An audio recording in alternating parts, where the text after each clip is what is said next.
G'day Internet. Today is a Monday and I have absolutely nothing to do and it's pretty nice outside. So normally I'd be flying as an FPV and I do definitely plan on doing that, but I kind of have a project in the works that I'm really excited to get done involving my whole FPV addiction. And it is to solve kind of two problems. One problem being that this battery, this 752 cell, does not last probably past 3 full FPV packs on this headset, which is really annoying. It's just another thing I have to think about. Oh, I want to go fly FPV, and oh, I can't because I know this is dead, and sometimes I can't find the charge lead for it, and I'm sick of it. So this is my headset here, Teleporter V4. It's not the best goggles ever, but they're certainly good enough for me for now. I'm planning on getting some head plates soon, so that's going to be exciting. But anyway, this is definitely not an original idea, but I'm gonna take you guys along for the ride when I'm doing it. So I'm gonna make some sort of an FPV ground station. I don't know if you can call it that. I'm really just putting my antenna up here is the plan. I'm gonna 3D print a kind of little bracket that just threads into this here, and it's gonna sit like that. And yeah, one of these issues that I'm kind of overcoming is the fact that when you have this on your goggles, I especially tend to curl up really bad whenever I'm flying FPV. I can't do anything about it, and honestly it's not a problem past the fact that it wrecks your range.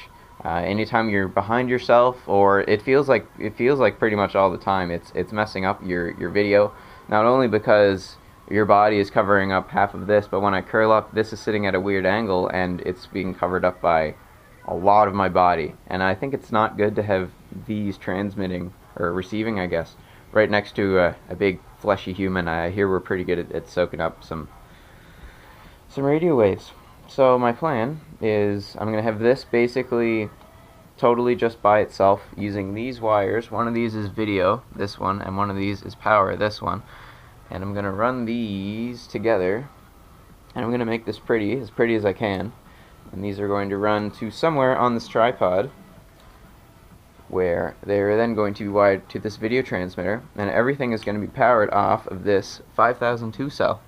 So that should hopefully last like a really long time. Like, we're going from a 750 to a 5000, even though we are powering a bit more stuff. I say, who cares? This is going to be awesome. This is also going to be great for in the fall and in the winter when it's too cold to sit out there yourself. I'm thinking of just taking this thing, throwing this on top of my car, and then closing the window or the door as much as I can, then have these wires going in my car where I'm nice and relatively warm and not getting hit by the wind, and I'm still going to have wicked FPV signal. So that's the goal for today. What I'm going to do is basically just take these wires, and I only need the one yellow video wire through this. So we're going to basically take the red and white wires off, and this is going to be super skinny because I want this to be lightweight. If this is sitting on my head and we have this, it's about, I don't know, probably 1.5 meters long. I don't want there to be too much weight sitting on my head. That's for comfort reasons, and for there just not being too much stress on this lighter wire here. So we're going to take this and actually make it lighter than this guy. And then we're going to take that and we're going to throw it in some nice looking black mesh stuff. I can get it by the meter, so I can cover a decent amount of this. Maybe not the whole thing, but I'm going to basically encase these two totally random unrelated wires. This is just a DC 5.5 jack that I found off some totally random power supply, so we're going to repurpose that today. It's just this, 10 volts. If I plug this in, it'd be terrible. But we're not going to do that. We're just going to cut this, and we're going to wire the power source for this and the power source for this together. And yeah, I'm also going to wire, this is a minor detail, but I'm going to have a voltage alarm on there that's going to show me the voltage, so I know if I'm going to be a sitting duck out there in the field trying to fly FPV and then my screen goes black. I'm going to know that well in advance, and I'm not going to have to worry about charging it nearly as much. Plus I get to impress everybody by taking this cool tripod around. So anyway, I'm going to go run over to the store. I'm going to get some black mesh and some other things, and I'll be back, and I will take you guys along the ride. And hopefully I will have better FPV signal. Alright, we're back from the hobby store, and we got lots of goodies here. This is the black mesh that I'm going to use to take these two wires and join them in holy matrimony. My only worry is that this stuff is, well, first of all, I've had a terrible experience using this stuff in the past. Mostly because I don't know what I'm doing, because it's super easy just to take the end and have it just be a big frayed mess that you can't get back together. But when it's done right, it looks super clean, and it'll look like something that costs a lot more than what this whole setup is going to cost, which is like almost nothing. So we got our voltage monitor here. We got, here, I'll explain that in a sec. 18 gauge wire or 20 gauge wire. That should be plenty for a low power draw thing like this. So I left the store and I was on my way home, and then I was thinking what I was going to do is I was going to plug the balance connector right into here, and then I was going to piggyback off of those pins to everything else with this wire. And then I realized that with one of these you can plug them in reverse polarity and it's no big deal by itself. It can handle that. It's because they know people are going to do it. There's no plastic casing that tells you how to plug it in. But when that becomes a problem is when you're piggybacking off this, which, well, I don't know, we'll see how that works anyway. I've done it before, but not for something like this. Your positive and negative are there no matter what. If you plug this in reverse polarity, this thing doesn't care, but I'm going to fry this, which is something I don't want to do, and I'm going to fry this, which is something I really don't want to do. So what we're going to do is we're going to take one of these. This is just a 2-cell balance extension, and we're basically just going to plug it in there. I might hot glue it if I feel like that's necessary, and we're going to leave it there. And then this, there's no way to plug this in reverse polarity, so that is hopefully going to save my setup, because even if I know that, that's not going to stop someone else from accidentally plugging it in reverse and then wrecking my goggles, and then they're going to feel bad. And it's just a situation I'd like to avoid, so it was definitely worth another trip to the hobby shop for that peace of mind of not frying everything. And yeah, we're basically just going to run everything off this balance connector. This I'll probably, I don't know, put it in the Velcro strap just to keep it out of the way, but I feel like this should be plenty to run everything off. And we have voltage monitoring per cell, not just of the whole thing, so if one of these cells is just a little bit out of whack, it's going to go off. But hopefully it won't be going off that often anyway, because we're not running off this tiny minuscule 2-cell anymore. So I guess our next thing that we got to do, I'm going to cut these so we just have the yellow wire going. And really the biggest question in my mind, as far as bridges that we're going to have to cross to get this to happen, is I need to fit one of these whole things plus this wire through this, and I'm not sure exactly how big this is going to go. Again, I've never used this stuff before, but I feel like it's about time I started using this stuff, because once you use it right and you use it with shrink wrap, it looks friggin' amazing. Alright, so it looks like this is probably going to be alright. The issue with this stuff, it is pretty much a Chinese finger trap, and when you open one end up too much, they start coming apart, and then it's just a big disaster. But if you can manage to keep that together, then this whole thing is going to stay looking nice and clean. And I managed to get this in here, which was really my only concern. So we're going to push this through here, and we're going to push this through here. I just cut this. So this is now a totally, I don't know, unless I need 10 volts at 1.4 amps ever again. And I also cut these. I'm just hoping that the coaxial terminals aren't actually touching each other. I don't think they are. This is the receiving side for audio, so I think even if they were shorting out, it wouldn't be a big deal. So I just cut them at different lengths so they're not going to touch each other, and I'm probably just going to see how far I can get the mesh up there and throw some heat shrink on there, and hopefully it will look like a somewhat finished product. But yeah, that's what I got as of right now. Alright, well, would you look at that. Disclaimer, getting this through this mesh was not fun in any way, shape, or form. It took a lot of brain power and a lot of elbow grease, but I finally got them through there. It was a little bit more frayed up at this end than I would have liked it to be, but who cares? We got it all in some heat shrink right now. I had to step it down twice to go from around both these two to the size of this stuff, but that's just fine. So hopefully this isn't going to be too annoying, but if anything, I think it's probably going to save my connectors here. So we basically now just have this one cool fancy looking cable coming off my goggles, and that's all that needs to go to them, so I can be way over here.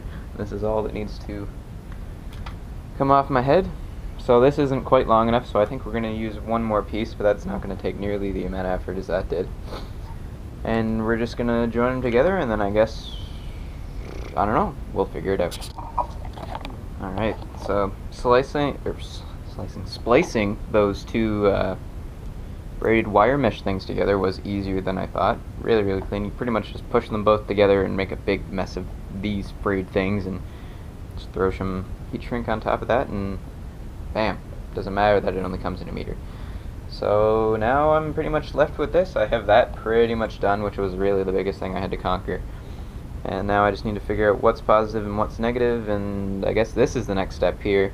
I took the plastic casing off this guy, and we're basically just going to wire, I don't know exactly how long it needs to be yet, but we're going to wire these right off of where our 7.4 volts is going to be when we plug in our battery. So we're going to do that. Alright, well that was super easy. You just gotta peel this back foam piece off, take this stuff off, and just, yeah, be good at soldering, and you got your voltage. I guess the next step is to shrink this guy back up and probably mount it like there or something like that, and then disperse our voltage, and then print our mount for this, and then yeah, we got some mad FPV. It's an extremely nice day today. Like, well, not extremely nice. It's not summer nice, but it's 6 degrees nice, and I want to fly. Alright, so we got our power delivery pretty much figured out. I just put an extra big piece of shrink tube on this to hopefully keep that in there. I don't think that's going anywhere. Not the best solution ever, but it's just to keep it from falling out during transport or whatever. So, right now we have that plugged into our battery, and that's showing 8.02 volts, which is great. And I checked the voltage over here, and we're getting 8 volts, so I guess we just gotta figure out where to mount this. I could put it here, which would kind of be the most logical, but if I really wanted to be cool, I could, like, I don't know, we'll figure something out. Alright, so we made some pretty serious progress since the last time I recorded anything. So I just have this mocked up here. It's actually printing as we speak, so that'll be done in 23 minutes, apparently. So, yeah, I figure that's a decent amount of slack just to mock it up. So I have these all wired together, so essentially all the soldering is done. So this is all nice and capped off, and we have voltage coming in here and going to the Googles. And we also have this being spliced up to our video transmitter, which is, or not transmitter, I always say that in my videos. Video receiver is currently on. It's warming up, it's doing stuff. At first, like, on the side of this thing, it says it'll only take 12 volts. I was like, man, okay, that kind of ruins my whole idea for this tripod thing. Well, not ruins it, but I'd have to do something that's not just running everything off of 2S, and then I look online and it says 5 to 12 volts, so come on, mention that. But anyway, so that's currently going. I'm just about to check the polarity one more time, because you do not want to, if I fry these, I'm going to cry. But I'm pretty sure I did it right. I'm pretty sure the outside is negative, so we're going to check that right now. So, positive to the inside.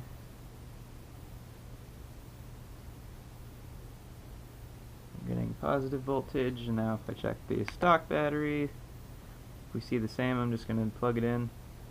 Yeah. Alright. The numbers hopefully do not lie. I don't have any signal going out right now, but let's plug her in and see if we get a pop or if we get a beep.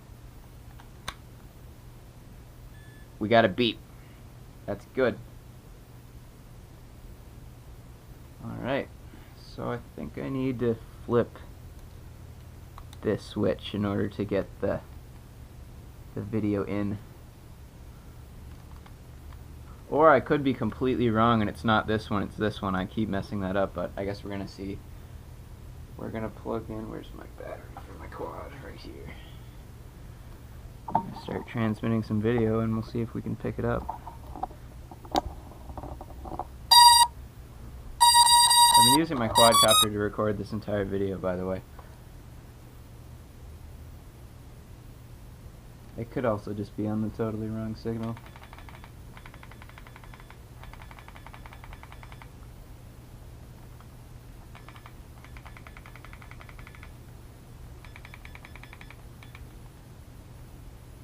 Maybe it is the one on the bottom. That would really suck if it was.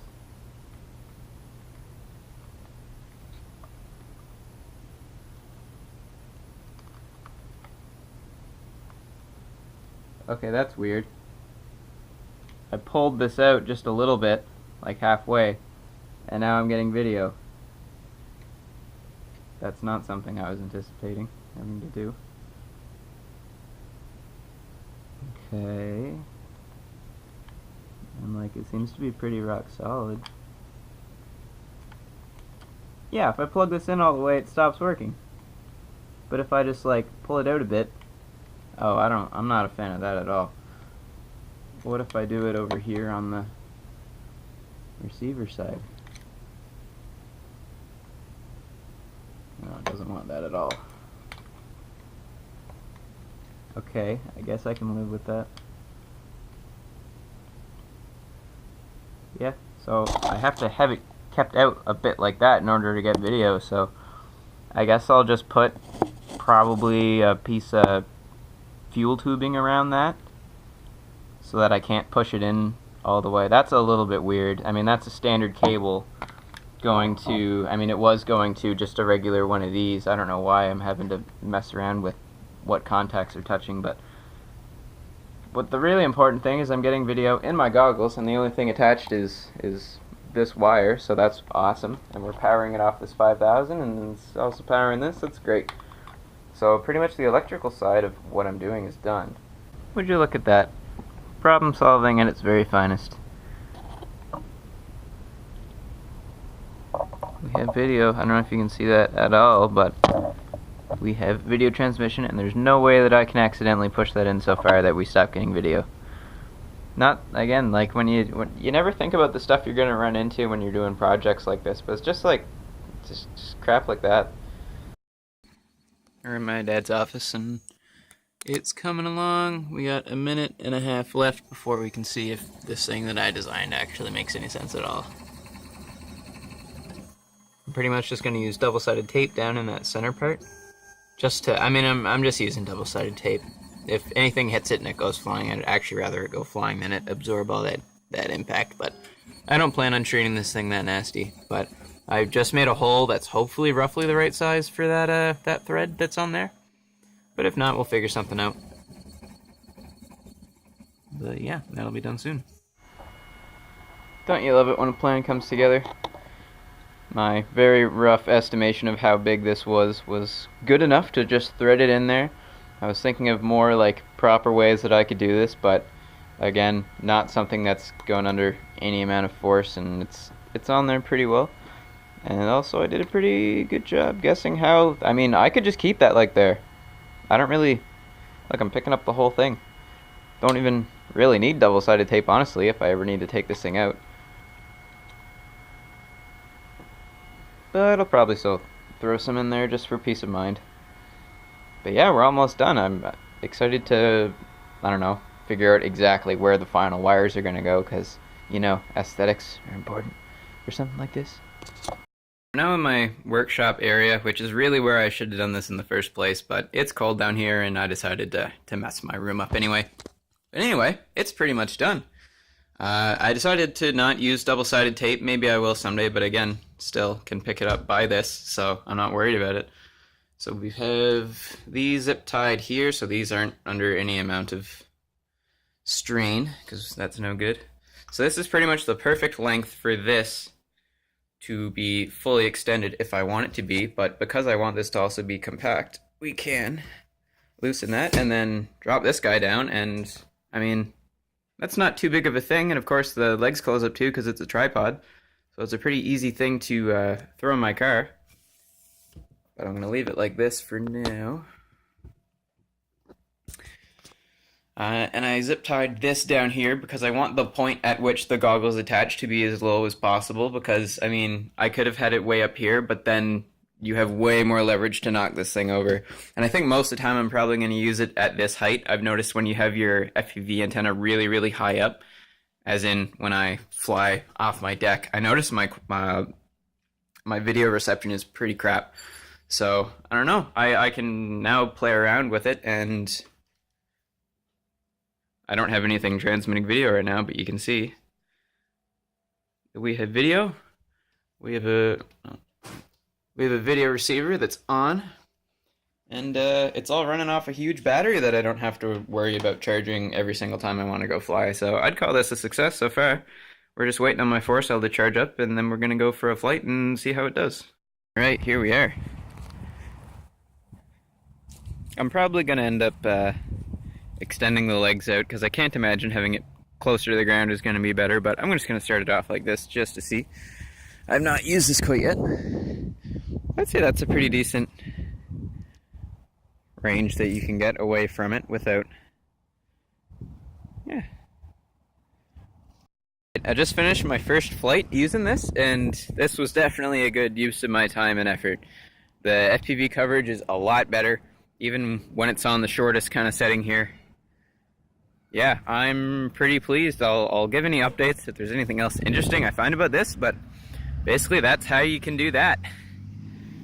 If you're not me and you don't have a 3D printer, you could attach that a million other kinds of ways. You don't have to do exactly what I did, but definitely a good idea.